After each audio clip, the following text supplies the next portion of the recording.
Muito obrigado ao engenheiro Geraldo Reicher por sua apresentação, que permanece aqui no palco, para iniciarmos a segunda parte deste painel, que são os debates, cujo mediador será o engenheiro Arnaldo Luiz Dutra, a quem convido a subir ao palco. Bom, queria, primeiro, boa tarde a todos. Queria cumprimentar o nosso palestrante, o engenheiro Geraldo. Geraldo, eu estava preocupado que tu falasse tanto que fosse desempregar o mediador e os debatedores aqui, porque se a guria não levanta aquele painel umas 5 vezes, tu ia continuar falando. Nossa dinâmica na parte da tarde agora, dando sequência à palestra do engenheiro Geraldo, ela envolve a presença de 3 debatedores, que, em cima da apresentação do engenheiro Geraldo, farão considerações e, ao mesmo tempo, nós teremos um espaço para perguntas da plateia. Perguntas que deverão ser dirigidas por escrito, segundo a orientação da nossa organização do evento. Eu queria começar agora chamando os nossos debatedores. Engenheiro Mário Rogério Colberg Soares, da FEPAM. Engenheiro Mário é engenheiro químico, especialista em planejamento e administração de recursos ambientais, especialista em tratamento, minimização e destinação final de resíduos sólidos industriais perigosos, especialista em saneamento básico, atual técnico da Fundação Estadual de Proteção Ambiental na área de resíduos sólidos e passivos ambientais industriais. Seja bem-vindo, Mário. Gostaria de chamar também a nossa debatedora, doutora Zilda Maria Faria Veloso, do Ministério do Meio Ambiente. A Zilda é analista ambiental do quadro permanente do Instituto Brasileiro de Meio Ambiente e dos Recursos Renováveis, IBAMA. Atualmente exerce a função de diretora do Departamento de Ambiente Urbano da Secretaria de Recursos Hídricos e Meio Ambiente do Ministério do Meio Ambiente. Arquiteta formada pela Universidade Federal do Rio Grande do Sul, possui mestrado em Planejamento Urbano na Universidade de Brasília e é pós-graduada na República Federal da Alemanha na área de Planejamento Ambiental, com o trabalho final apresentado na área de resíduos sólidos. É responsável pela coordenação de programas relacionados à implementação da Política Nacional de Resíduos Sólidos no âmbito do Ministério do Meio Ambiente. Gostaria também de convidar a compor a mesa aqui o nosso terceiro debatedor, Silvio Marques, representando a SEMAI. O Silvio é sociólogo, com pós-graduação em Economia do Trabalho, iniciou sua participação no setor de saneamento há 30 anos, quando trabalhou na Petrobras. Assumiu a presidência nacional da SEMAI, Associação Nacional dos Serviços Municipais de Saneamento, de 2011 a 2015. Há mais de 10 anos participa das atividades da SEMAI.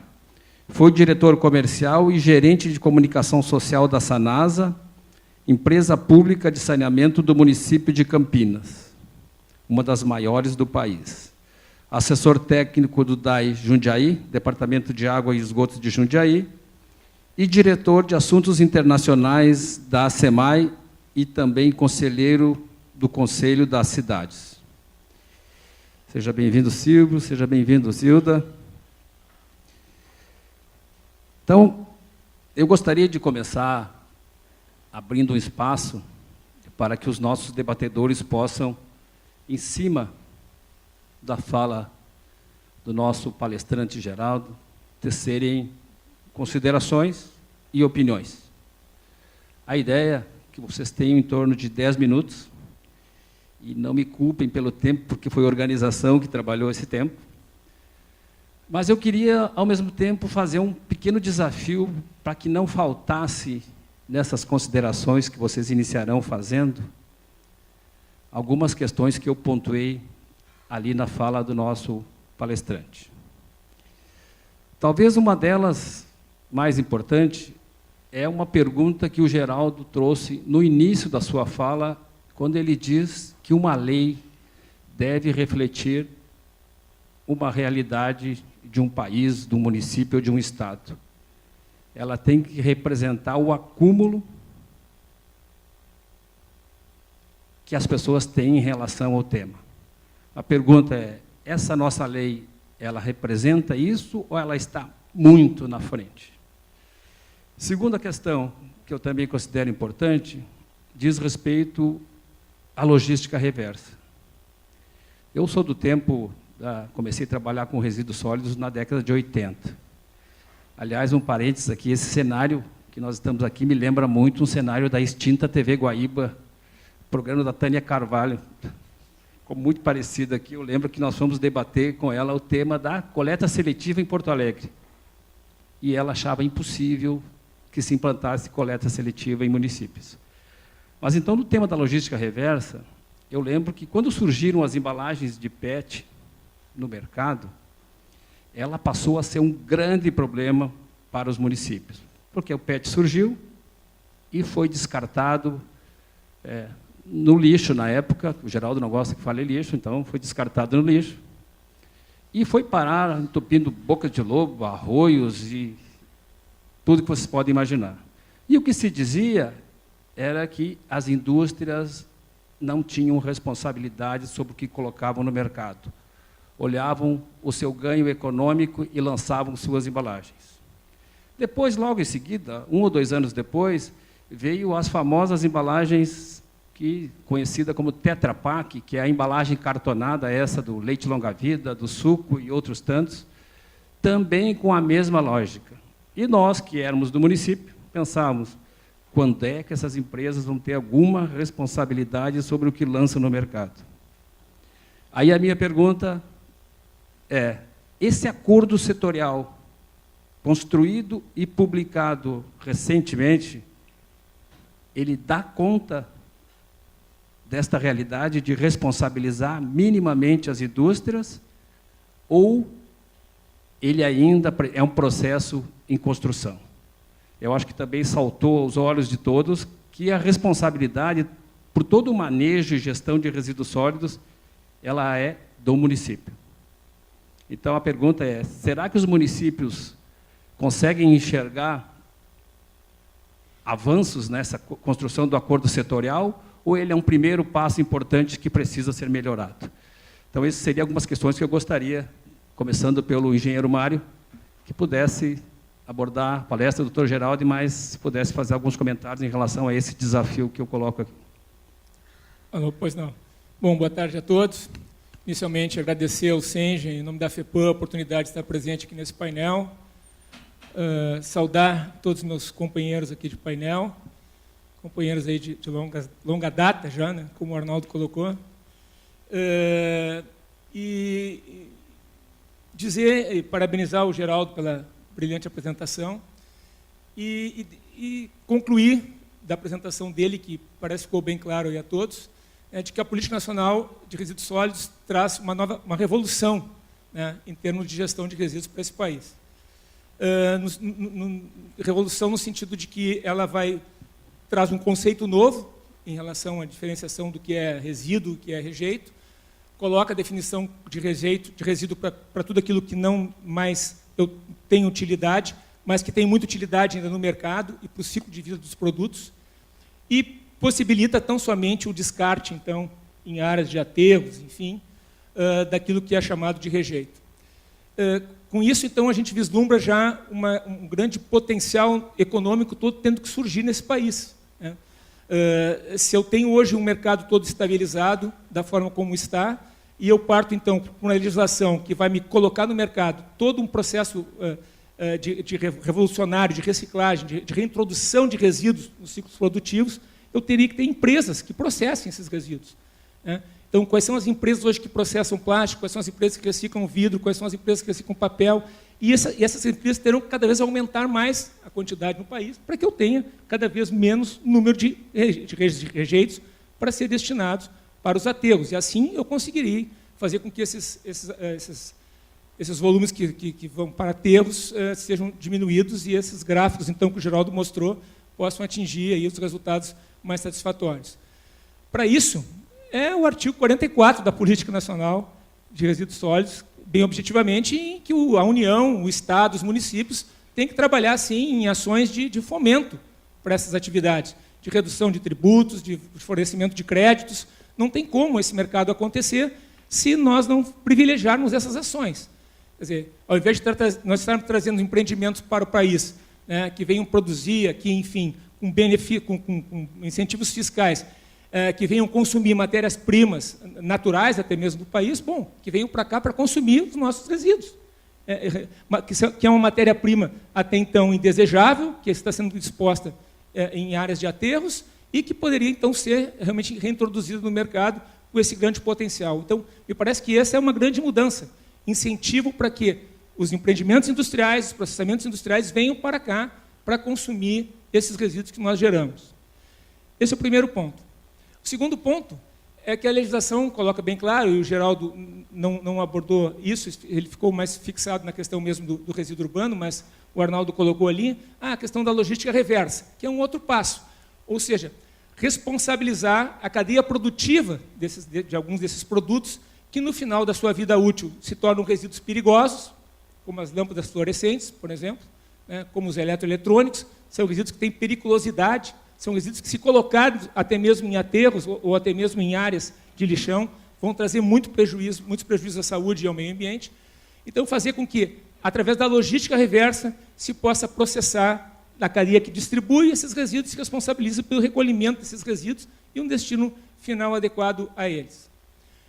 E é esse ponto que está o embate hoje todo da questão, são os acordos setoriais para cada um desses resíduos que foram apontados pela política como passíveis desse primeiro momento da logística reversa, que são as lâmpadas fluorescentes, os medicamentos vencidos, as embalagens, que aí influenciaria diretamente nos resíduos urbanos, as embalagens de óleos lubrificantes, que já está bem encaminhado, já com um acordo setorial já assinado há mais tempo, né? E esqueço uma agora, não, lubrificantes, lâmpadas, eletroeletrônicos, medicamentos. Isso. Bom, aí então vamos fazer agora algumas ponderações em relação a isso. É uma dificuldade bastante grande, e eu sei que a Zilda, lá em Brasília, tem brigado bastante com isso, no fechamento desses acordos setoriais. Nós temos hoje o acordo setorial fechado já em andamento das embalagens de óleos lubrificantes, agora das lâmpadas fluorescentes e agora, por último, os das embalagens, que foi assinado agora nesse mês de novembro. Então, a cadeia produtiva, a cadeia de distribuição entre fabricantes, importadores, lojistas, enfim, que distribuem esse produto no mercado, na forma de, quando terminada a vida útil dele, não tiver mais interesse de uso do usuário, do consumidor, ele retorne por essa mesma cadeia, por isso reversa, para um destino final adequado, que, se entende, não será um aterro, né? Será um destino final de processamento desse resíduo, de reintrodução desse resíduo no processo produtivo, se não para produzir o mesmo produto, mas pelo menos para outros produtos. É assim que eu vislumbro a minimização dos resíduos nos aterros. E aí eu coloco uma outra situação, que é a situação dos licenciamentos ambientais para toda essa atividade, até porque isso representa aqui um órgão ambiental, e vejo uma discrepância muito grande nesse país em termos dos licenciamentos ambientais que acontecem nos diferentes estados, nos diferentes municípios, onde os critérios não são muito uniformizados. Sei que isso não é uma obrigação da política nacional, mas acho que sim, nós precisaríamos trabalhar muito duramente agora em complementos a essa política nacional, em ações, não sei se via resoluções do CONAMA, se normatizações da BNT, mas de critérios técnicos que nos garantam a proteção ambiental para esses processos que deverão surgir aí para processar esses resíduos com segurança. Porque senão eu vou trocar 6 por meia dúzia. Se eu não vou mais colocar o resíduo no aterro, porque não quero mais contaminar solo e água subterrânea, nem perpetuar esses resíduos, mas eu também não quero que eles sejam processados de uma forma inadequada, que vão contaminar a água, vão contaminar com emissões atmosféricas o ar e tudo mais. Então, eu preciso ter critérios bem claros para processamento desses resíduos. E falo isso e cito um exemplo bem simplório para que todo mundo possa entender. A questão das lâmpadas fluorescentes, que é um dos resíduos da logística reversa e que o acordo setorial já está assinado. Nós, no primeiro ano agora aqui em Porto Alegre, que é uma cidade que é capital, nós deveremos ter, pelo acordo setorial que foi assinado, 17 pontos de recolhimento dessas lâmpadas, para que a gente, eu, Mário, consumidor, possa pegar e levar minha lâmpada e voluntariamente devolver essa lâmpada e iniciar, então, através dessa devolução, o processo de logística reversa de retorno para a destinação final. Qual é a destinação final de uma lâmpada fluorescente queimada, usada? É a descontaminação. Não tem outra saída, tem que descontaminar. Uma lâmpada dessas contém vários metais pesados, sendo o principal deles o mercúrio, que é um metal na forma de cristalino volátil, na forma de vapor, a temperatura ambiente, e agride a nossa saúde no momento que eu quebrar uma lâmpada dessas, e se não me agride diretamente por estar próximo, vai agredir a terceiros, porque esse mercúrio vai ficar no ar, vai contaminar o ar, vai chover, o mercúrio volta para o solo, vai contaminar o solo, vai contaminar as verduras que estão sendo plantadas e tudo mais. Então, assim, preciso ter um critério bem claro de como licenciar tudo isso. Essas áreas, essas lâmpadas vão retornar ao lojista, do lojista vão ir para uma central de armazenamento. Qual é o critério para armazenar essas lâmpadas queimadas numa central de armazenamento? Critérios em termos de proteção, de impermeabilização, critérios se houver um acidente, de repente quebra 1.000, 2.000, 5.000, 10.000 dessas lâmpadas. Qual é a concentração de mercúrio que eu vou ter nessa área? Quem são as pessoas que estão morando próximas? Então, preciso de critérios para tudo isso. E aí, daí, para as unidades de descontaminação. Onde estão essas unidades de descontaminação? Tem empresas que descontaminam aí no Brasil. Aqui no Rio Grande do Sul nós não temos nenhuma. Nós temos critérios bem claros na FEPAM de que seria uma unidade de descontaminação. Por isso, nunca licenciamos nenhuma aqui no Estado, porque entendemos que todos que se apresentaram aqui não descontaminavam lâmpadas. Então, onde elas estão hoje? Tem algumas em Santa Catarina, algumas do Paraná, algumas em Minas Gerais, São Paulo, e estão lá licenciadas, e eu não sei como é que estão sendo acompanhadas, enfim, lá, responsabilidade do órgão ambiental de lá, mas eu queria um padrão, uma uniformidade nisso para o país todo, para que nós pudéssemos ter centrais bem claras de descontaminação em todos os estados, e essas lâmpadas não precisassem ficar viajando aí de um estado para o outro, como é o nosso caso, que exportamos tudo lá para Santa Catarina ou para São Paulo, para a descontaminação seja feita lá, aos cuidados e à responsabilidade do órgão ambiental desses estados, né? Então, assim, parece que há uma necessidade urgente assim, de padronização de muitos conceitos, de novas tecnologias que vêm para cá também. Nós estamos agora, esses resíduos todos dos urbanos, plásticos, enfim, e mesmo resíduos orgânicos que saem do lixo urbano, as tecnologias apontadas hoje no primeiro mundo para processar isso quais são? Pirólise, catálise ácida, catálise alcalina, gasificação.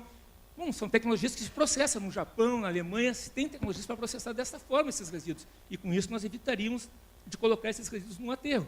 E aí, a partir daí, produzir óleo, produzir energia, poderia ser queimado, produzir energia, e também a parte de gasosa também ser queimada, enfim, a partir desses processos de pirolítico ou até mesmo de gasificação.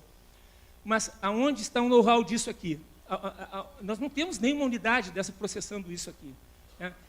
Então nós precisamos ter conhecimento de como fazer isso, precisamos padronizar isso sob pena de amanhã nós estarmos pulverizando unidades de processamento de resíduos que terão um impacto ambiental maior ou mais significativo que os aterros, que lá em 1954, que o Geraldo falou e pontuou que já era proibido, mas era o conceito da época que se tinha. Em vez de ter o lixo do lado da minha casa, jogado no arroio que passa ali na frente, jogado na rua e tal, se escolhia uma área mais afastada possível da comunidade e vamos levar tudo para lá. E aquele era o conceito de que aquilo estava seguro. Pelo menos lá ninguém vai, porque lá é a área do lixo, né? E não vamos ficar aqui caminhando por cima do lixo. E essas coisas vieram evoluindo, bom, e isso era o conceito do lixão.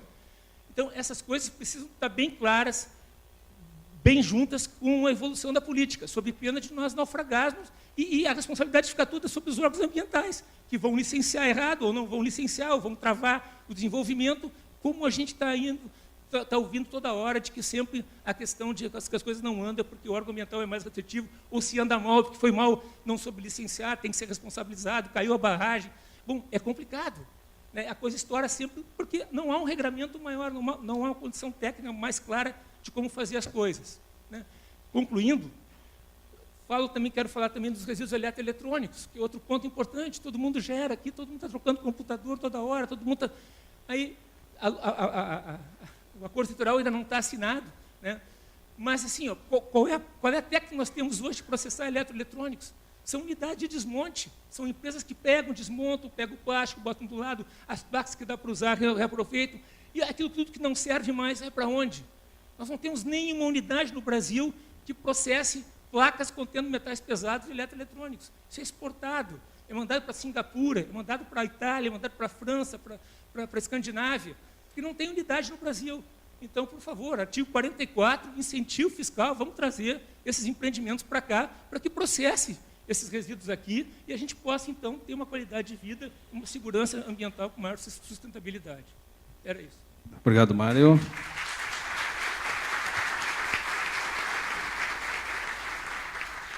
Doutora Zilda, 10 minutos? Já aviso quando faltar um, tá? Me avisa porque eu falo muito. Quando faltar um. Obrigado, muito obrigado pelo convite. Geraldo, acho que foi, obrigado aqui a presença dos conhecidos de outros debates e de outros trabalhos. O Mário e eu já acompanhamos a construção aí de algumas resoluções do CONAMA junto. Eu, particularmente, acompanho as discussões do CONAMA desde 87, e nós já participamos desse embate. Geraldo, acho que tu foi muito feliz na tua apresentação. Eu acho que foi uma abordagem que eu posso dizer assim que eu consigo concordar quase 90% com tudo que tu falaste. Então, acho que foi muito feliz na abordagem dos problemas enfocados dentro do resíduo sólido urbano. Atendendo aí às provocações que o Geraldo fez, as que eu sei que o Silvio vai fazer também, eu posso adiantar, né, Silvio? Que o Arnaldo fez. Vou começar. Eu acho que o que o Geraldo falou, a lei, ela trouxe. Eu faço essa leitura hoje. Eu acho que assim, passado o momento de euforia, 2010 já está lá, assim, mais de 5 anos, né? Foi 2 de agosto de 2010. Passado o momento de euforia e a gente se debruçando sobre a lei, a gente vê assim que ela é muito positiva. Depois de 20 anos, ela trouxe um regramento para o país sobre resíduos sólidos, mais do que a política de saneamento, que só falava do resíduo sólido urbano, ela trouxe esse regramento para toda a sociedade. E aí, na hora que eu estava ouvindo o Geraldo falar, eu fiquei aqui pensando, e aí gostaria de fazer um breve relato. Em 96, desde 92, a gente já tem projeto de lei no Congresso Nacional sobre resíduos sólidos. Começou com resíduos de serviço de saúde, depois veio alguns projetos mais completos, acho que do Fábio Feldman, de 93, se não me falha a memória, ou 95. Ele já é um projeto um pouco mais completo sobre resíduos sólidos. Em 96, o Conselho Nacional do Meio Ambiente, e eu, como analista ambiental do IBAMA, a gente sempre participou das reuniões do Conselho. Hoje eu sou conselheira, representante do Ministério, mas sempre a gente prestava apoio técnico. Em 96, o Conselho lançou um desafio. Quais eram as 10 políticas mais importantes para serem construídas dentro da política ambiental? E aí a política de resíduos sólidos foi uma delas. Então, eu tive a oportunidade de, durante 1 ano e meio, coordenar um grupo de trabalho que discutiu uma proposta com esse viés, uma proposta de resíduos sólidos que fosse inserida dentro da política ambiental. E esse debate foi muito longo, mas esse debate gerou bons frutos. Nós tivemos algumas resoluções daquilo que era possível o Conselho legislar sobre pneus, pilhas, baterias. Já tinha uma de óleos lubrificantes, que era de 93, já tinha a de resíduos de serviço de saúde, que também era de 93, que já falava em plano, na obrigatoriedade do que hoje a política fala que é um plano de gerenciamento de resíduos, ou seja, já fazia parte do licenciamento ambiental. Então, acho que a gente pode dizer que ela é um consolidado de algumas experiências que já vinham certo. Aí eu faço um salto. Logística reversa. Ela é um consolidado, mas na parte da logística reversa ela trouxe muita novidade. Trouxe muita novidade. Primeiro que pelo CONAMA eu podia inserir alguns comércios, vamos dizer assim, alguma parte do comércio muito específica, aquilo que é licenciado pelo órgão ambiental. E aí eu vou encontrar isso em licenciamentos de postos de combustíveis, e são poucos os licenciamentos, se tem oficina mecânica, algumas concessionárias que geram algum resíduo perigoso. No mais, a Política Nacional de Meio Ambiente ela é focada num licenciamento, quer dizer, o passado dela é focado... Depois o Eugênio vai vir aqui trazer algumas novidades que estão em curso na revisão do processo de licenciamento, mas o nosso foco sempre foi o resíduo industrial, o resíduo da indústria pesada, indústria química, siderúrgica, metalúrgica e tal. Esse sempre foi o foco da legislação ambiental. E hoje, aí já faço um gancho com o que o Mário falou, a gente focar, imaginar a logística reversa, imaginar que eu tenha que licenciar aquilo que é logística reversa de eletrônicos, eu vou ter dificuldade dentro dos instrumentos que eu tenho de controle da indústria. A própria NBR 10.004, ela é aplicável, mas é difícil você licenciar. Quando é que um resíduo eletroeletrônico é perigoso? Eu tenho que fazer um teste, eu tenho que desmontar. Mas se eu não desmontar corretamente o eletroeletrônico para fazer os testes que a 10.004 prevê, eu posso chegar à conclusão que o resíduo eletroeletrônico pode ser perigoso ou não. Então, eu tenho todo um arcabouço legal para poder atualizar e poder atender a política de resíduos sólidos. Mas eu acho que ela é uma construção de experiências em curso. Mas, ao mesmo tempo que elas estão em curso, elas precisam ser atualizadas e modificadas. Foi aqui dito, antes de pular para a logística reversa especificamente, mas quando a gente fala, por exemplo, do Plano Nacional, o Geraldo falou muito bem. O Plano Nacional, o Ministério do Meio Ambiente teve a incumbência de coordenar 3 etapas importantes da política. Além de coordenar a política como um todo, inclusive em assuntos que não são da alçada dele, como é o caso de incentivos econômicos, financeiros e creditícios. Não são da alçada do Ministério. Cabe ao Ministério provocar os outros ministérios, sentar para negociar. Mas não é da área. Então, o Ministério do Meio Ambiente coordena uma política em áreas que ele não tem a menor gerência legal. O que é uma dificuldade. Eu te convido que nós não temos o orçamento mais robusto da esplanada dos ministérios, né? Em que pese ser um ministério muito técnico, hoje, à frente deles, nós temos a ministra, que é uma analista ambiental, temos secretários, analistas ambientais, ou da área ambiental, mas ele não é um ministério expressivo e que tem um poder de barganha, que tem um orçamento robusto.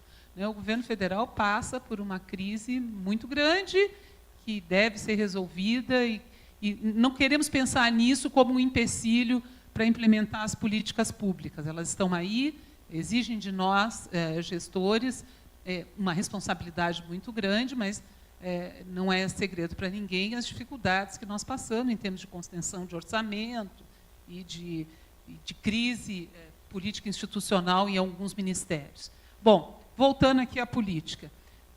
O Plano Nacional de Resíduos Sólidos era uma das obrigações do Ministério, bem como a implantação do Sistema Nacional de Informação de Resíduos Sólidos e a logística reversa.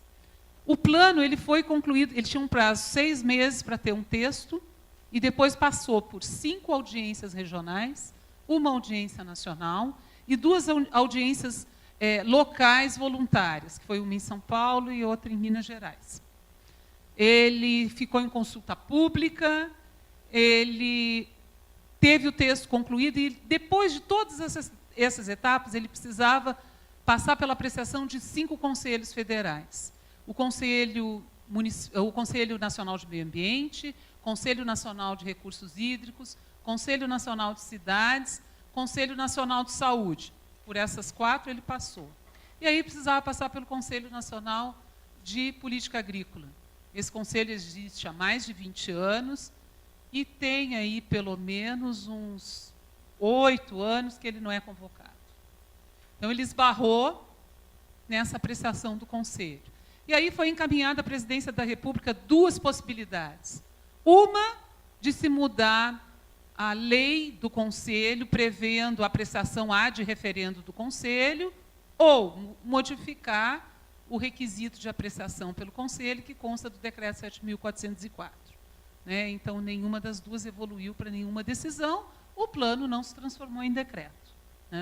Mas a gente cumpriu essas etapas, e aí depende de um posicionamento político que foge, pelo menos da competência técnica da Secretaria de Recursos Hídricos e Ambiente Urbano, onde o meu departamento está inserido, e esse processo não vingou. No ano passado, o então secretário da área nos fez uma provocação. Se a gente tivesse condições de publicar hoje esse plano, aí a gente viu que o plano foi concluído lá em 2012. Aí como é que eu posso publicar um plano que prevê metas para 2013, 2014, e isso já passou? Então, nós iniciamos um processo de revisão do plano. Nós estamos mudando completamente a metodologia. Ele foi feito muito a partir de dados secundários, e a ideia é contratar uma consultoria por meio de um projeto que a Secretaria tem, o Interáguas, e o edital deve ser publicado, a nossa expectativa é agora início de janeiro. Tá? Eu disse que eu falava muito, aí fez uma provocação grande, então vamos lá. Logística reversa. Nós temos, a lei nos coloca é um instrumento muito importante, o Mário aí já relacionou. Eu só gostaria de dizer o seguinte: como a lei demorou 21 anos para ser publicada, o processo todo ser concluído, foi se criando cadeias de logística reversa, que hoje estão na lei, 3 cadeias por meio de resolução do CONAMA e uma por meio de uma lei específica, que é embalagens de agrotóxicos. Que aí foi uma lei ainda que essa discussão iniciou em 89 pela lei de agrotóxicos, que cria o registro, e a lei das embalagens é de 2000. No CONAMA eu tenho pneus, pilhas e baterias e óleos lubrificantes. O comitê que orienta os temas da logística reversa decidiu que essas cadeias pré-existentes, elas apresentam, claro, algumas diferenças em relação à lei, mas seriam revistas. E a prioridade seria aqueles 5 cadeias que estão em discussão. Nós já temos 3 acordos setoriais assinados e temos 2 ainda, um com alguns pontos a esclarecer, que não dizem respeito específicos ao Ministério, especificamente, como é o caso da bitributação sobre a movimentação de mercadorias no Brasil. Você vende um celular, uma televisão, um notebook, uma geladeira, você fabrica em São Paulo ou importa via São Paulo, quando vai entrar lá no Ceará para ser comercializado, ele paga ICMS. Na hora que você descarta o produto e ele é recolhido para centrais de triagem no Sul e Sudeste, paga de novo. Aí isso é uma legislação estadual. Mas o CONFAS pode indicar que isso é um problema nacional. Então, toda essa discussão não é uma discussão simples. E todos os proponentes das 5 cadeias em negociação nos procuram sempre o seguinte: olha, eu assino um acordo setorial, mas eu quero que você resolva o problema do ICMS, resolva o problema da não periculosidade do ponto de coleta de lâmpada, a lâmpada íntegra, o eletroeletrônico íntegro. Eu quero que você resolva o problema da lei de defesa do consumidor, porque na hora que eu entregar o meu eletroeletrônico, eu não vou correr o risco do sujeito entrar na justiça contra mim, porque eu vou querer ele de volta, eu esqueci um arquivo, e aí eu tenho ainda o poder de proprietário, eu só entreguei ele para reciclagem. Todo mundo aparece com uma carteira de problemas. O pessoal de medicamentos queria recolher, e aí o município ficava responsável pela destinação final. Queria recolher aquilo que o comércio fosse levar até eles. Então, o comércio, nesse aspecto, não fazendo nenhuma defesa em alguma dessas cadeias de produtos, acaba sendo o elo mais fraco, porque ele é o mais visível no país inteiro. O fabricante não é visível em muitos estados da federação, não tem fabricante de lâmpada, nem fabricante de eletroeletrônico, mas tem um comércio. Então, aí, as leis municipais, algumas leis estaduais, até o próprio Ministério Público cria uma obrigação para o comércio, e o comércio fica refém. O comércio é, para nós, na construção do acordo setorial, um elo novo nessa cadeia, porque ele não estava presente em 80% das resoluções do CONAMA. Então, são muitos os desafios e muitas... os acordos setoriais estão sendo construídos, e eu vou finalizar, Arnaldo, para não passar muito do meu tempo, eles têm que ser encarados como uma regulamentação dessa cadeia de responsabilidade federal. Quer dizer, eu pego a responsabilidade, a assinatura está prevista de ser realizada entre o setor empresarial e o presidente do CORE, que no caso hoje é a ministra do Meio Ambiente, para desenhar como esse compromisso vai funcionar. Como esse compromisso vai ser articulado. E, nesse primeiro momento, respondendo à última pergunta que o Arnaldo fez na provocação, algumas cadeias ainda não estão prevendo o que a lei já exige que seja previsto. Em relação, eu gostaria que a lei tivesse dito assim, olha, 50% das embalagens de bebidas, vamos dizer assim, em geral, elas vão ter que ser comercializadas em embalagens retornáveis. A lei não diz isso. Então, é um outro ponto que nós vamos ter que negociar também, junto com o ecodesign, é o retorno para poder garantir o artigo 9º, que o Geraldo colocou aqui. Para conseguir garantir que eu vou trabalhar a não geração, a redução, e depois o reaproveitamento e a reciclagem. É isso, eu fico disponível para as perguntas e muito obrigado.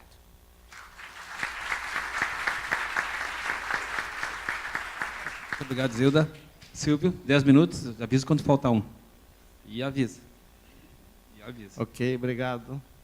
Arnaldo, quero cumprimentar o Geraldo pela apresentação, o engenheiro Marcos pela fala, a nossa companheira do Ministério, a Zilda, pela sua explanação. Quero cumprimentar todo o plenário e agradecer o convite do SENGE para participar desse debate, que eu acho que é de fundamental importância, discutir as políticas públicas desse país. Eu sempre digo que, né, como participante da SEMAI, né, já há alguns anos, e também participando de um grupo de entidades municipalistas, como a CNM, a ABM, a Frente Nacional, a NAMA, a ABS Brasília, a Seção Brasília, a BRELP, que tem discutido várias políticas através da Lei 11.445, que fala da política, né, nacional da questão do saneamento, que são os 4 componentes, que é água, né, esgoto, coleta e tratamento, drenagem pluvial e resíduos sólidos. Né? No caso mais específico na questão do resíduo sólido, inclusive tem a 12.305, que é parte da Política Nacional de Saneamento. Eu, olhando de uma forma geral, eu acho que a lei, né, tanto a 11.445 quanto a 12.305, são leis extremamente importantes. Elas dão bastante diretriz em relação às políticas públicas na área de saneamento.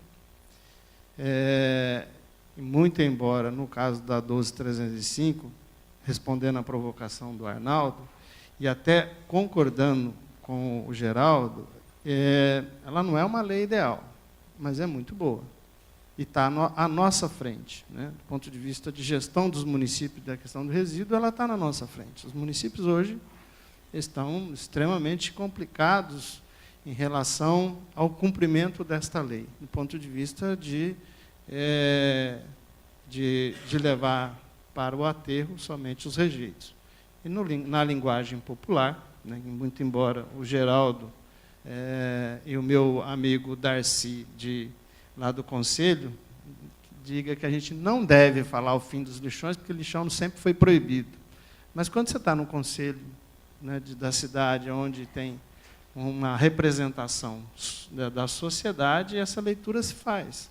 O município tem que terminar, tem que encerrar os lixões, de fato, e ter aterros controlados. Esse é o objetivo fim da política. Ela tem que, de fato, trabalhar. E, para fazer isso, o Geraldo sintonizou, no final da palestra dele, os custos que envolvem uma gestão, né, de resíduos sólidos no município.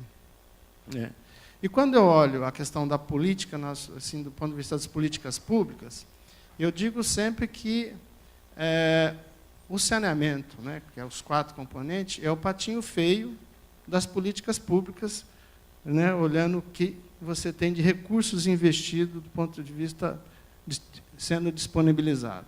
Muito embora, nesses últimos anos, a gente tenha tido aí uma certa, né, investimento pelo governo federal, focado mais em água e mais em tratamento, coleta e tratamento de esgoto, mas o resíduo sólido e a drenagem são o patinho feio do patinho feio, né, que tem menos recurso ainda. Então, olhando por esse lado, é fundamental que a gente consiga perceber a necessidade do município ter realmente estrutura para fazer uma gestão de resíduos sólidos no seu território. Acho que essa gestão tem que ser integrada, né? Tem que ser uma gestão, um planejamento integrado do resíduo sólido no município. E aí eu considero algumas coisas, por exemplo, da política, que são, como a Zilda colocou, que são mais recentes, que são os acordos setoriais. E dos 3 que estão assinados, eu tenho mais leitura do acordo setorial de embalagem em geral, que é o que mais, né, impacta a questão dos resíduos sólidos. Ele tem um pecado original nesse acordo. O pecado original é que você assina um acordo setorial em que você tem, de um lado, o setor empresarial, o Ministério do Meio Ambiente e as associações de cooperativas. E o ente principal, titular da gestão, está fora do acordo, que é o município. Ou seja, do município, pela lei, ele tem que fazer a gestão do resíduo sólido e ser responsável pela logística reversa, pela coleta seletiva, né? Agora, grande parte da coleta seletiva, do jeito que está hoje, 70% ela na verdade, responsabilidade do setor empresarial, porque está ali, grande parte da embalagem em geral, que é de responsabilidade do setor empresarial. Pelo acordo setorial, você tem ali todo um desencadeamento de trabalhar com informação para levar a população no entendimento do ponto de vista de separar na origem e tal, levar até os PEVs ou leves, né? Mas tudo isso também tem que estar em sintonia com o planejamento municipal. Você não pode sair instalando PEVs e leves na cidade sem ter uma sintonia com o seu planejamento de resíduo do município, né? Tem que estar em sintonia. Essa gestão tem que ser integrada. Então, não há de se trabalhar uma gestão de logística reversa de embalagem geral sem levar em consideração o que o município está pensando, como é a sua lógica do ponto de vista do seu planejamento, né?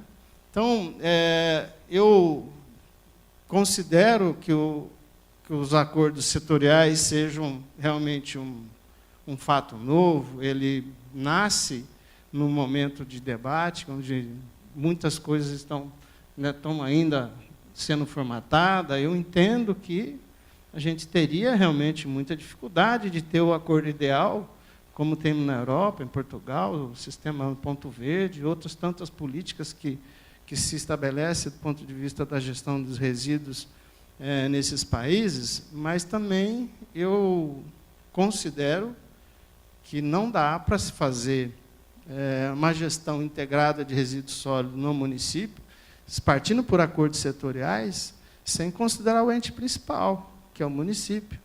E vamos ter, provavelmente, ao longo desse período, se assim não se proceder do ponto de vista de mudar esse conceito, de se alterar esses acordos, nós teremos, muito provavelmente, em pouco tempo, uma grande parte dos nossos prefeitos incorrendo em improbidade administrativa, porque ele vai estar usando recurso público para fazer a gestão de um resíduo que é de responsabilidade do setor empresarial.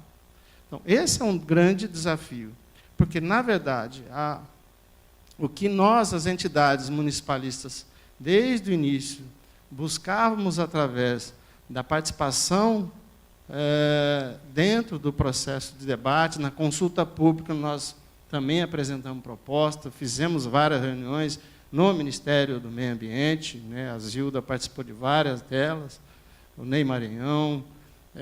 Nós buscamos e trilhamos caminhos que pudéssemos expressar a opinião das entidades municipalistas, do ponto de vista de que nós também queríamos ser anuente desses acordos.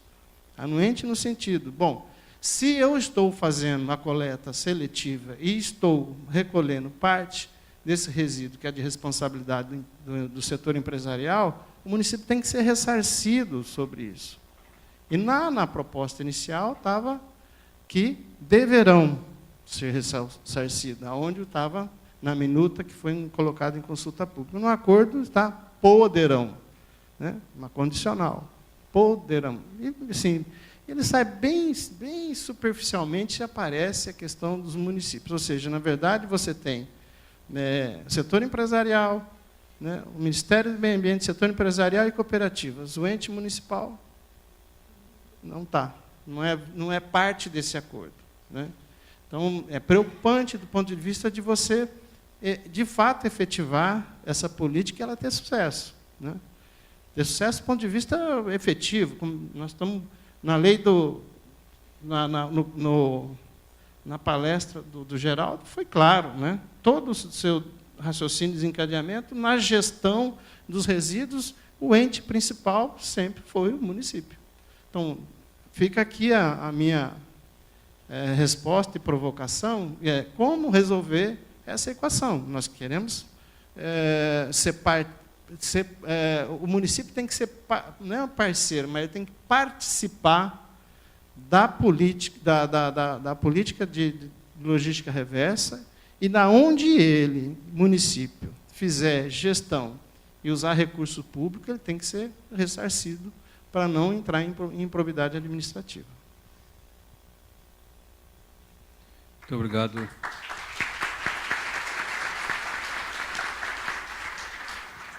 Obrigado, Silvio. Não chegou nenhuma pergunta da mesa. A pergunta da engenheira civil Moema. Com a implantação dos sistemas de coleta e tratamento de esgotos sanitários em vários municípios, os resíduos orgânicos, alimentos e papel higiênico poderiam ser descartados diretamente nas redes de esgoto sanitário. A redução dos custos de coleta, transporte, triagem e de tratamento desses resíduos, além da melhoria das condições dos esgotos afluentes às redes e dos lodos gerados, podem ser considerados vantajosos? Essa pergunta é para o engenheiro Geraldo.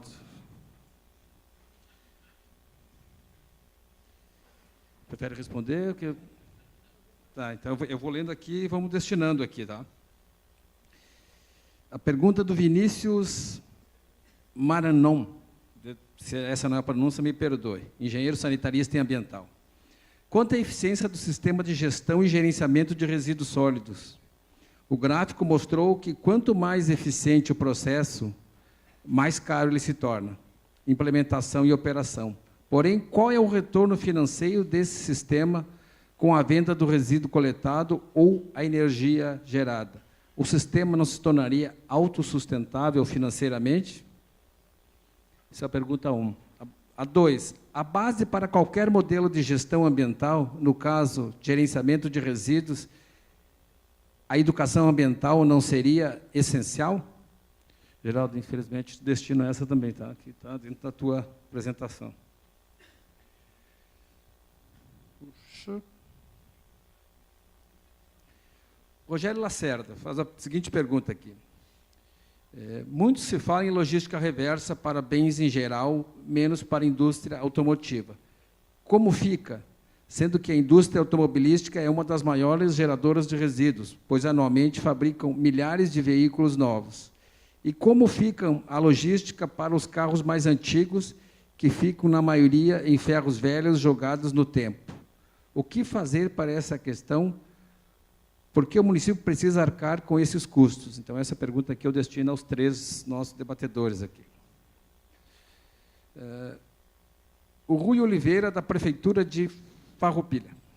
A incineração está sendo prevista como parte da solução do problema nessa questão da Política Nacional de Resíduos Sólidos? Acho que o Mário poderia nos dar uma luz nessa aqui, né? Primeira questão da Moema. Tudo bem, Moema? Questão dela de se colocar o resíduo orgânico triturado pelas pias, não é isso, dentro da rede de esgoto, uma vez que você amplia uma rede de esgoto, se isso seria mais eficiente que coletar esse orgânico como um resíduo sólido.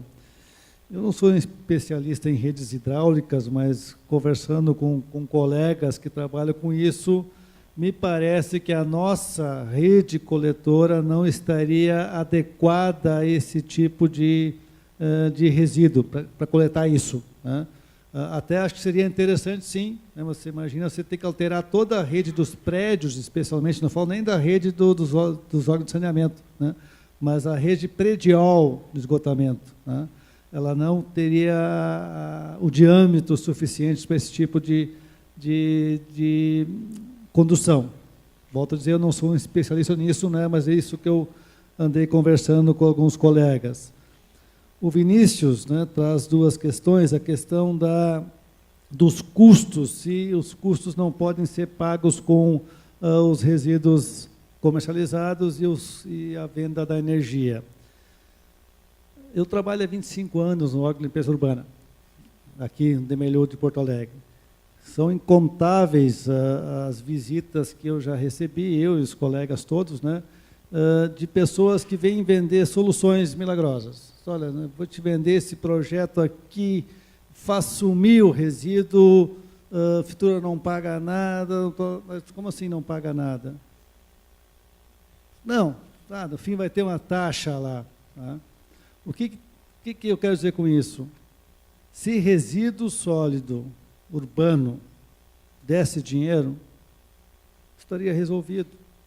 Resíduo sólido urbano não dá dinheiro, é custo. Tá? Aí quando chega qualquer vendedor desse de qualquer sistema mágico, então tá, não sou o prefeito, sou só o engenheiro da prefeitura, mas então tá, que eu entrego o resíduo na tua porta, pode pegar. Não, também não é assim, né? Então sempre vai ter custo. Os custos são maiores do que o aterro sanitário. Isso está dado hoje. Tá? Eu posso abater o custo da reciclagem? Sim. Quando eu comercializo esse material, né, eu tenho um custo final menor. Se eu gero energia a partir de uma planta de biodigestão ou de incineração, eu posso abater parte do meu custo, mas nunca vai dar lucro. Né? Tanto é, se for entregar isso para qualquer empresa, seja num contrato, numa PPP, numa parceria público-privada, né, sempre vai ter no que em inglês se chama o gate fee, ou a taxa. Né? Essa taxa é os custos, abate todas as vendas de energia, mais vendas de composto, mais vendas de papel, plástico, e mesmo assim sobra um custo ou um preço que a prefeitura tem que pagar. Então nunca vai ser autossustentável sob esse ponto de vista, sempre vai ter um custo para o município. Né? A outra questão, a questão da educação ambiental, só não é fundamental. Sem dúvida. Né? Não sei se você lembra, não sei onde é que está o Vinícius aqui, né? Mas se você lembra, está lá o Vinícius, na escadinha, né? A primeira escadinha que o rapaz não conseguia subir mais era a educação ambiental, já patinou aí. Né? Então é fundamental, sem sombra de dúvida, eu digo sempre, a relação do cidadão, nossa, né, nós cidadãos, com a água é abrir uma torneira. Essa é a nossa relação com a água. Com o esgoto, é dar a descarga. Ou no vaso sanitário, ou no chuveiro, a gente só abre e nem se dá conta que tem um ralo lá embaixo. Essa é a nossa relação com o esgoto. Com o resíduo, não. Eu participo, eu tenho uma relação mais pessoal com o resíduo, porque eu devo tocá-lo, pegar na mão, separar na minha casa o resíduo. Né? Qualquer sistema, tudo isso que eu falei aqui, não funciona se o cidadão não fizer a sua parte lá em casa. Não tem solução de mistura tudo, depois tem uma maquininha mágica que separa. Só funciona, só é sustentável se cada gerador separar em casa o que eu tenho pleiteado, no mínimo em 3 tipos. 3. Reciclável, orgânico e rejeito. O cidadão faz isso. Como é que se faz isso? Com educação ambiental, mas com educação. Então, sem sombra de dúvida, ela é fundamental para o sucesso de qualquer solução em resíduos sólidos. Geraldo, segura só um pouquinho, chegou uma pergunta, já aproveito e respondo aqui direto para ti, do engenheiro Marco Faquim, que é engenheiro civil do DEMAI. Ele diz o seguinte: No aterro sanitário de Minas do Leão existe uma usina. Não sei se apenas como um piloto gerando energia elétrica a partir do biogás. Gostaria de saber se o Demelu já realizou estudos sobre a implantação de biodigestor para a geração de energia aqui em Porto Alegre, reduzindo o volume a ser levado para o aterro e gerando retorno energético. Eu já podia aproveitar em um minuto responder também? Um minuto. A planta lá do aterro da CRVR, lá em Minas do Leão, ela não é piloto, né? Não sei quantos megawatts, mas eu acho que é 8 megawatt-hora a capacidade instalada. Então, é uma planta que atende uma boa população. Ela é a escala real e está operando, né? A segunda questão, sim, o Demelu já fez estudos, né? Em 2004 foi feito um estudo chamado Ecopark, né? Eu participei da equipe que conduziu esse estudo, que fez o primeiro estudo no Brasil de viabilidade de implantação de um biodigestor para resíduo sólido urbano, né? Na época se mostrou viável, havia a ideia de depois se seguir os estudos, inclusive de colocar uma planta piloto, e isso depois parou, né? Parou por uma das razões que eu coloquei aqui, que alternâncias políticas, né? Retomou-se recentemente, Arnaldo, já concluindo, né? E hoje, de novo, está na pauta do departamento, né, esse tipo de estudo. Até porque hoje, em 2004, não existia a lei, foi uma iniciativa do departamento, a lei 2010. Hoje a lei nos obriga, então hoje, de novo, está na nossa pauta esse tipo de avaliação, estamos estudando, estamos avaliando esse tipo de solução para a cidade, mas ainda em estudo muito inicial, não tem nada conclusivo ainda. Obrigado, Geraldo. Em respeito, eu recebi a informação aqui da organização que nós temos mais 5 minutos, mas eu não posso deixar de fazer 2 perguntas que chegaram aqui e a gente encerra, daí eu já passo para a resposta. Mário, na tua sequência ali, tu podia responder essa aqui também, do nosso amigo José Antônio, que é gestor ambiental. Ele diz, para que tivéssemos mais empresas atuando no desenvolvimento da logística reversa de lâmpadas fluorescentes e eletroeletrônicos, seria viável incentivo até a determinação para que as universidades criassem incubadoras tecnológicas voltadas para esta área? E ao Silvio Marques veio a pergunta do Mário Saffer, da IGBio Abs. Muito se fala de embalagens. Qual é o esforço e posição dos municípios quanto à compostagem de resíduos sólidos orgânicos? Então, Mário, podia começar contigo, o mais sucinto possível, depois a Zilda, depois o Silvio. Tá. Com relação à questão da incineração, sem dúvida, a técnica de incineração é uma técnica utilizável no mundo inteiro para processar resíduos sólidos, industriais ou urbanos. E o órgão ambiental tem toda a condição de licenciar, sim, a técnica de incineração. Na política nacional também não fecha essa porta, a incineração está presente também ali. O que existe na política nacional, que eu tenho participado, tenho escutado, sempre é uma movimentação muito contrária em relação ao resíduo urbano, né, por parte das associações dos catadores, das cooperativas, que tem um receio muito grande de que, uma vez implantada uma técnica de incineração, eles venham perder esse resíduo para a incineração, né, e esse mercado todo de reciclagem, então, desabe em função de que esse resíduo vai ser utilizado para a geração de energia e não mais para retornar para o ciclo produtivo. Mas, em relação essa é uma consideração só. Mas, em relação ao licenciamento, enfim, não, é extremamente normal e sem problema. Agora, por que não acontece? Sim, porque a incineração é uma atividade, um processamento delicado, que exige mais cuidados ambientais. E as propostas de incineração têm que contemplar tudo isso. E, para contemplar tudo isso, às vezes fica com um custo muito elevado. E aí, a verdade nua e crua é de que o mercado do Rio Grande do Sul não tem potencial para manter uma fábrica de incineração pelos custos que ela vai produzir, para pagar esses custos. O nosso mercado potencial aqui de geração de resíduo está acostumado a pagar a disposição em aterro, R$ 80, R$ 100, R$ 120, R$ 200 o metro cúbico de resíduo para aterro. Vai botar uma planta de incineração, o cara vai cobrar R$ 3.000. E aí onde é que está o mercado que vai sustentar essa planta? Então, me parece que essa é uma realidade bem mais próxima do que até mesmo a dificuldade de licenciamento, a dificuldade mesmo de mercado. Porque a tecnologia está pronta lá fora, a gente vai na Europa, fica maravilhado com as plantas de incineração, parecem aqueles hotéis 5 estrelas. Né? Tem planta de incineração na beira do Reno, tem incineração na beira do Danúbio, que é um cartão postal com torre, se visita. Um negócio fantástico. Né? Agora, por que não vem para cá? Não vem para cá porque é um empreendimento com um investimento muito elevado e que o nosso mercado, infelizmente, não suporta pagar esses custos. É por isso. Quanto à questão das incubadoras nas universidades, enfim, para plantas, para processamento, contaminação de lâmpadas, de outras tecnologias, enfim, bom, perfeitamente viável, não tem problema nenhum também.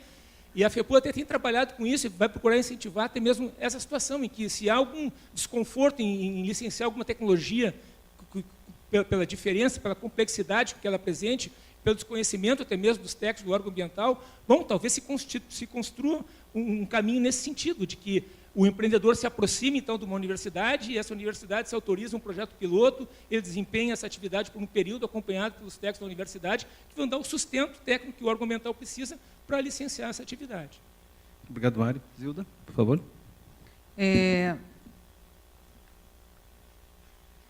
Foi falado aqui na educação ambiental, só queria dar uma notícia. Nós temos 2 comitês no âmbito da política, um deles mantém um grupo sobre educação ambiental.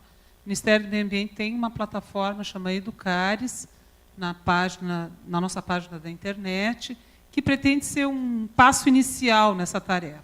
Além de outras tantas complexas, já foi dito aqui, se o consumidor não fizer a sua parte, o sistema não vai andar, não funciona. Outra coisa importante que a política tem que trabalhar, não adianta eu recolher seletivamente tudo e não haver reciclagem. Quer dizer, o mercado de reciclagem também depende de incentivos, depende de movimentação de uma indústria para esse lado também. Aproveitar, hoje é mais fácil, é mais barato você pagar pela matéria-prima primária do que pela secundária, a partir do resíduo coletado, isso é um ponto importante. Sobre os carros. Bom, na logística reversa, a política prevê que outras cadeias, além daquelas oficialmente elencadas no artigo 33, são possíveis. Agora, o carro aqui, eu queria fazer um parêntese. Algo tem que acontecer antes de eu ter uma logística reversa de veículos. Existe uma resolução do CONAMA, existe essa previsão na lei que trata do programa de emissões, do controle de emissões veiculares, que prevê programas de inspeção veicular a serem desenvolvidos pelo Estado. O município de São Paulo era o único que tinha esse programa e foi a plataforma atual, não existe mais esse programa. Então, antes de eu ter a obrigação de recolhimento, eu preciso decretar que aquele carro não tem mais condições de estar andando. Isso é uma obrigação ou do Estado ou do município. Então, existe a possibilidade de se ter uma logística reversa de veículos? Sim. Qualquer cadeia em que haja uma manifestação do setor, haja viabilidade técnica e econômica, ela é possível de ser incluída a logística reversa. Mas existem outros instrumentos, do ponto de vista ambiental, que precisam ser atendidos para que a gente chegue lá. E o último comentário, o tempo é curto, eu gostaria até de falar mais, é dizer o seguinte: nós temos um embate aqui permanente, vocês puderam ver, em relação à posição dos municípios e à posição do governo federal em relação ao acordo de embalagens. Eu só queria dizer o seguinte, o acordo de embalagens foi precedido de toda uma análise técnica e jurídica para que ele pudesse ser viabilizado, né? Existem divergências de interpretações, de opinião a respeito de como ele foi construído, mas existe, isso sim, o sentimento de que esse assunto precisa ser iniciado. Quando o Silvio critica que no acordo está escrito poderão, é o que está escrito na lei hoje. O parágrafo 7º do artigo 33 da Lei 12.305 diz que os órgãos municipais que tratam da limpeza pública poderão ser incluídos mediante acordo prévio. Então, não é nenhum demérito, é o que está na lei hoje. O acordo não pode ser legalmente ser mais restritivo que a lei. A definição dele no artigo 3º da Política Nacional de Resíduos Sólidos é que ele é um instrumento de natureza contratual e que ele regulamenta como essa cadeia vai operar. Ele não é um decreto que regulamenta a lei. Pode haver um decreto depois, mas ele é um ato de natureza entre as duas partes, o governo federal e o setor empresarial, para desenhar como essa responsabilidade compartilhada vai ser implementada. Obrigado, Arnaldo. Obrigado, Zilda. Silvio, pelo amor de Deus, rápido, que eu já recebi o 5º aviso, o cartão vermelho já é pouco. Vou tentar ser o mais sucinto possível. Bom, em relação à pergunta, de fato, os municípios estão fazendo todo um esforço possível, baseado na lei, para garantir a sustentabilidade econômica e financeira da limpeza urbana. A gente sabe da dificuldade premente dos municípios em ativar, de fato, uma política condizente com a realidade, principalmente na questão dos resíduos sólidos orgânicos, que poderiam ser levados tanto para compostagens e produzir algum efeito na compostagem, ou direto para aterro, que é o que acontece na maioria dos municípios, quando não para os lixões, né? Que aí o meu amigo Darcy, se estiver aqui, depois ele vai me chamar a atenção lá no conselho. Mas, voltando aqui, eu acho fundamental esse debate, acho que a gente tem que iniciar por alguma coisa, mas eu insisto, acho que os municípios precisam ser ouvidos. Se os municípios não estão sendo ouvidos no acordo setorial, a tendência desse acordo setorial naufragar é muito grande, porque não é possível se estabelecer uma política de resíduos sólidos e que tenha um acordo setorial de logística reversa de embalagem em geral, e o ente principal, titular do serviço, não participe desse acordo. Então, a tendência, se não mudar o foco desse debate, a tendência é termos um grande fracasso dos acordos setoriais, e, aliás, é o que o setor empresarial quer, porque ele não quer acordo nenhum. Não tendo acordo nenhum, ele não cumpre nada.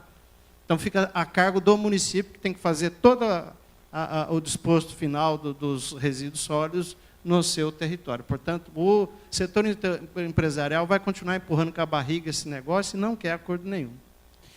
Muito obrigado, Silvio. Obrigado, Zilda. Eu sei que o assunto demandaria ainda muito mais tempo. Geraldo, obrigado pela palestra. Mário também. Queria agradecer a paciência de vocês, de terem ficado até esse momento aqui atentos e firmes, e deixar como mensagem final do que o Geraldo apresentou uma pirâmide invertida ali na sua apresentação. Essa pirâmide ela tem que ficar permanentemente na nossa memória, que é a ideia de redução na geração de resíduos. Muito obrigado.